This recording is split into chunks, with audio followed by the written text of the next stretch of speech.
Yes, ma'am. Start moving. Okay. So I'll teach you how to open a web page and design the web page. Okay. So initially we go on to the Windows. There we will select Microsoft Visual Studio 2005. And here we will go to create a website. We are going to create only a website because we can't access the project. We can access the website through the internet. Okay.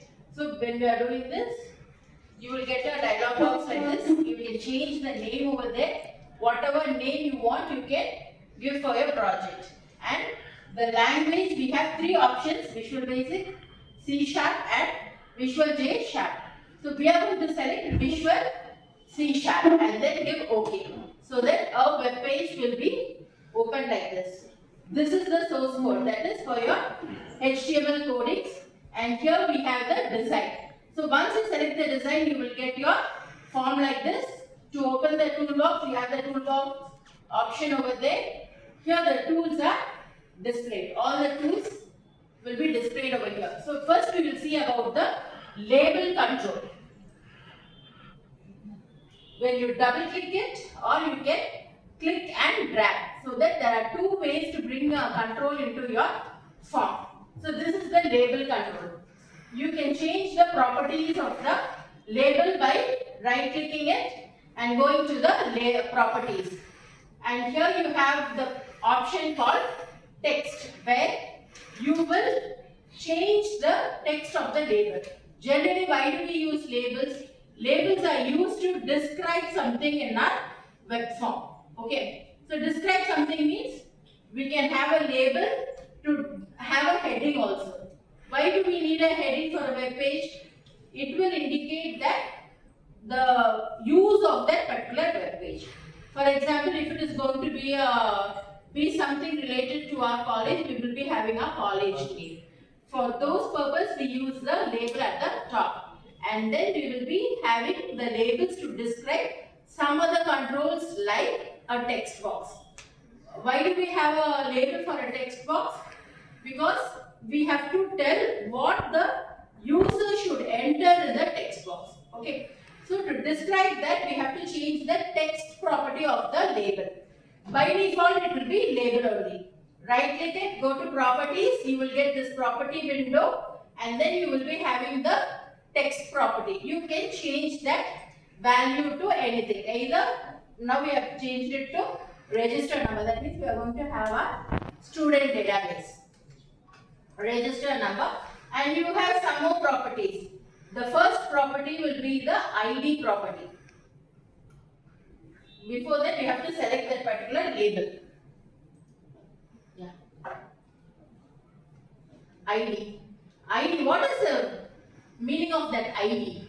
ID is nothing but the name of that particular control. Okay. So we can change it to any name that we want. So that this should be changed for our understanding. Since it is a label, we can change it as LBL underscore register number, because we are using this to describe about the register number. Therefore, we can have it like LBL underscore register number. It is according to the user's wish. Whatever name we want, we can give. Okay, so I have changed to LBL underscore register number. And then the next property is the BackColor. If we want to change the color of the label, we can go and select any color from the drop-down list, so that the color will be changed. And we have the border color. Border color, it will change the color of your border. Okay, the same way you have the width of the border.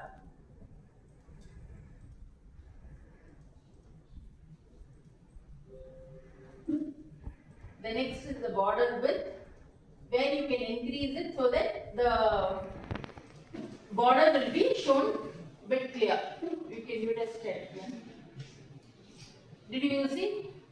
So we can change the width of the border, and you can give some color so that it will be highlighted. Okay. And then we have some more properties like What is the enabled is equal, enabled true? If the user doesn't want to change the text that is being displayed on the screen, we can give it as enabled is equal to true. False. Okay, we should give it as false. That means that particular text will be disabled. It will be there, but you can't edit it. Okay. So when you move on, you will be having the font property. Font is the style of the letters that is being displayed on the screen. When we change the font, you can go and click over here.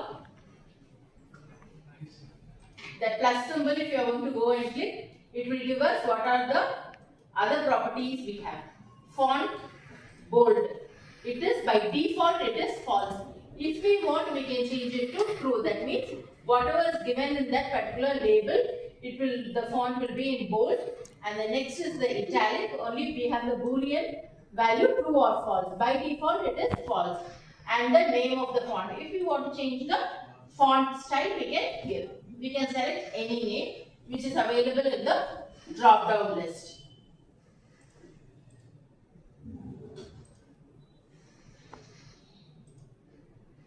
Size of the font, we can go and select based on our requirement. Generally for headings and all, we will have a bigger font, and for the to describe some other controls, we will have a smaller font. Okay, and then we have the underline, strikeout, everything. These are the general properties that we have.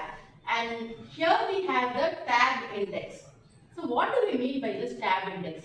Mainly when the developers deal, they won't use the mouse, they maximum use the keyboard. Okay, so when we give, for example, my control is in the first text box. Next it should go to the second text box. Using the tab control, we can give the once when we give the tab, it will go on, the control will move on to the next control. Okay.